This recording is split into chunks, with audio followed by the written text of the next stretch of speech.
पंकज सरवा यादो है क्या ईरान देख ठेवना में बोल बच के यादो है के तोर पहुंचे तो दूध दही माठा का निके खेसारी भैया को गाली दे रहा है भोसड़ी वाला और उनका पावर नहीं जानता है तू। वो तो ठहरे सीधा साधा आदमी है, वो तो अभी लंदन में है और मैं उनका लाइव देखा तो बहुत ही दुख हुआ कि हमारे खेसारी भैया को ऐसे किया जा रहा है। बल्कि जो गलती है भोसड़ी वाला वो खेसारी भैया से कहो, तुम्हारे माथ चोट देंगे। क्यों उनके बेटी को टारगेट कर रहे हो बताओ? तुम लोग के चलते वो लंदन में 2 दिन से शूटिंग नहीं कर रहे हैं, 2 दिन से बैठे हैं। 2 दिन का मतलब समझ रहा है भोसड़ी वाला पंकज वाह? 2 दिन का मतलब उनका कम से कम 20 लाख का नुकसान। 2 दिन में वो 20 लाख से ऊपर भी कमाते होंगे।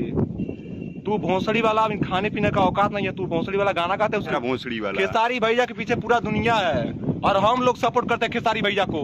खेसारी भैया जब तक हम लोग है तब तक खेसारी भैया को कुछ नहीं होगा।